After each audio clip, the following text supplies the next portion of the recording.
I can read English, I can write English, I can even understand English very well. But when it comes to speaking, words don't come to my mind goes blank. Hello everyone, welcome back to my channel. I'm your coach Annie and I'm here to help you with your spoken English, your vocabulary and your communication skills. And in today's video, we are going to tackle a very common problem that most of English learners and even speakers face, that is not being able to speak. When it actually comes to speaking, you your words don't come to your mind and mind goes blank. You don't know what to say. And without wasting any more of your time, let's begin. Okay, so first things first, when you say words don't come to my mind or mind goes blank, what does it actually mean? What actually happens when you say that my mind is blank, words don't come?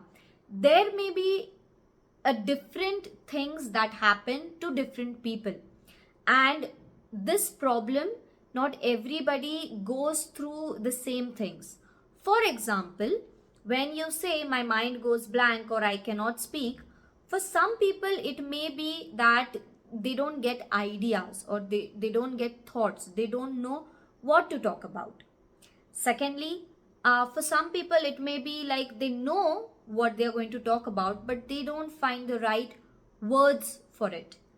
Or maybe some people have words, some people have thoughts and ideas, but they cannot frame it in a sentence. They cannot put it in a sentence. They cannot organize that thoughts, that ideas into proper sentences. And for some people, it might just be plain confidence issue, and they might get nervous and they might feel scared. So when we say words don't come to my mind or my mind goes blank, I can write well, I can read well, I understand English, but when it comes to speaking, I face this problem. And before we look at the reasons and the causes and the solutions, let me tell you something from my experience as an English coach and communication skills coach. I have been teaching English since the past 4 years, and now when people tell me that words don't come to my mind, or I get students who say that they cannot speak, they can write, they can read, but they cannot speak, it majorly is a confidence issue and it is lack of practice. Because you don't do that thing often, you don't speak in English often, you don't have conversations in English often, it feels very unnatural. It feels like you're doing something that is out of the ordinary, and that is why you fail to be confident. And that is the case most of the times, like 80% of the times with my students. From my experience, it is not that you don't have words, it is not that you don't know how to say it, it's just nervousness, it's just plain nervousness. And it is like a vicious cycle. Like, you are not confident to speak in English, that is why you don't speak in English, and because you don't speak in English, you don't get that practice, and then again you're not confident. So it is a vicious cycle and you need to stop it somewhere. And of course, you can't be confident all of a sudden, so you have to start with, of course, practice. You need to start somewhere, you need to start making it a daily routine, a habit, to an extent where it does not feel like you're doing something unnatural or out of the ordinary. This is something that you do every day. I speak in English every day, it's a normal thing for me, and slowly you will build up that confidence. All right, now let's address those problems and those things individually. You need to realize what happens to you. When you say I can't speak, you need to realize what is your reason. The first thing that happens is lack of words. I can't remember words. The reason for this is, of course, lack of vocabulary. You don't know enough words. What do you mean by vocabulary? Just the words that you know and you use often. So if your problem is that words don't come to your mind, you need to improve your vocabulary. And how will you do that? By content consumption. Literally just go to the words, read books, watch movies, series, listen to podcasts, audiobook, interviews. Just consume the words, the language, so that you will, improve your vocabulary. And one exercise I would suggest you is, don't just learn words, but try to learn phrases and sentences. If you just pick out words and try to memorize them, trust me, you're never going to use them again. So our focus is to actually use those words to form, proper sentences. So focus on learning sentences instead of words, sentences and phrases, not just plain words. I need to share this concept with y'all, which is active versus passive vocabulary. See, most of the times what happens is, it's not like we don't know words.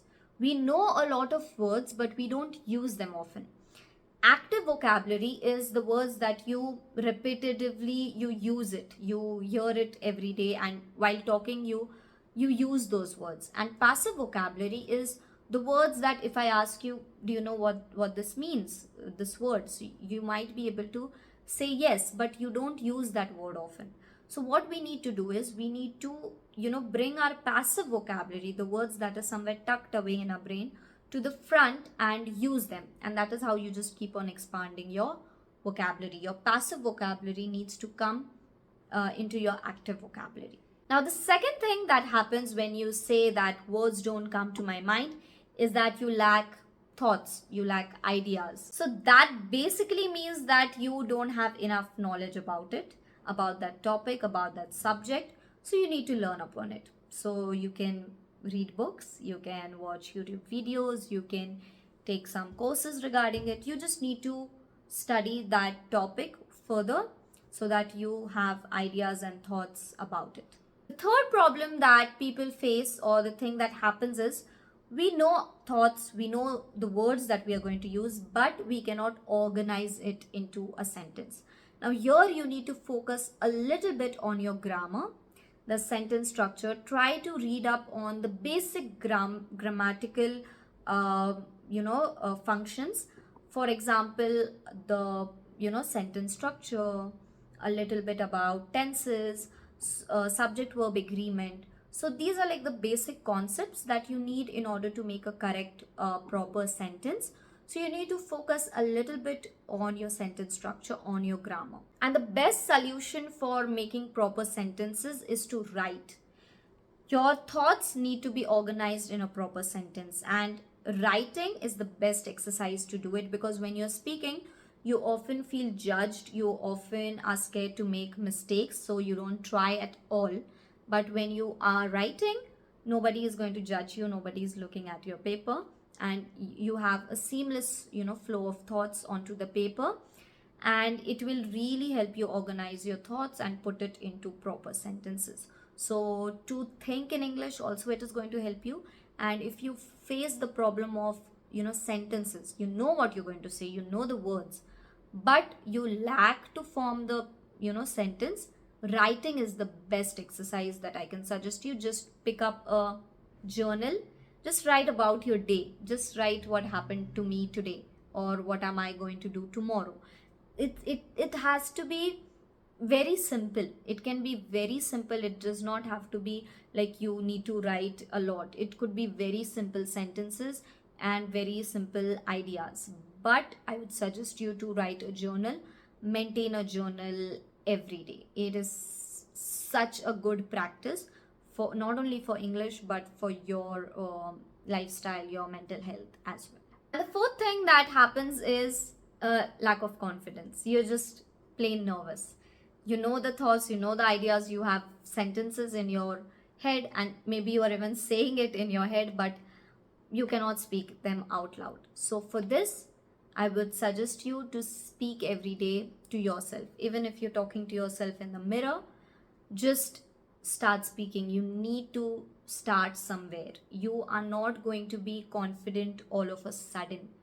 See, it's very similar to riding a bike. When you first learn how to ride a bike, during the training ground, during practice, you are very confident. But as soon as the first time you take it out on the street, on the road, you feel that today I'm going to die, I'm going to hit somebody, right? Or there's going to be an accident.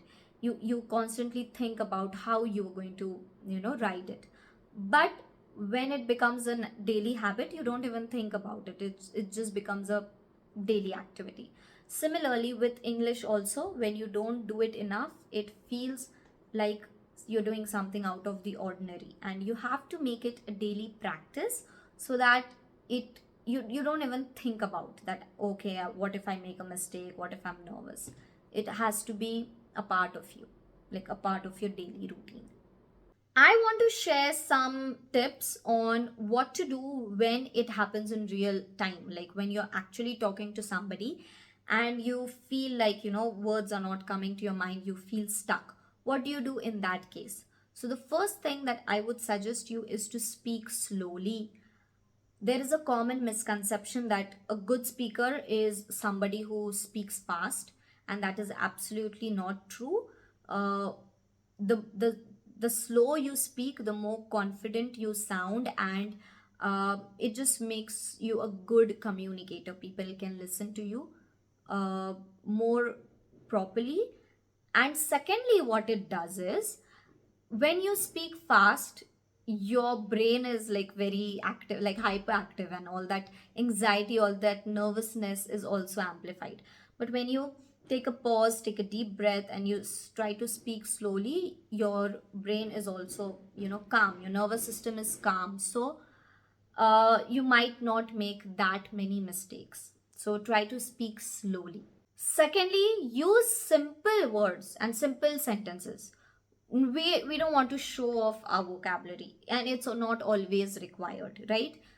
Good speakers, good communicators use simple language. Use simple language. And thirdly, take pauses. Nobody can speak at a stretch without pausing. You need to pause. You need to give your brain time to think. You need to relax. Take pauses. Pauses are actually your biggest friend if you want to be a good communicator, if you want to be a good speaker. Take pauses. And that was it. I hope you enjoyed this video and these tips were beneficial for you. If you have any more doubts, let me know in the comments below. And if you like this video, please give me a thumbs up. It really helps me out. And if you already haven't, please subscribe. What are you doing? Literally, it's free. Bye guys. I'll see you next time.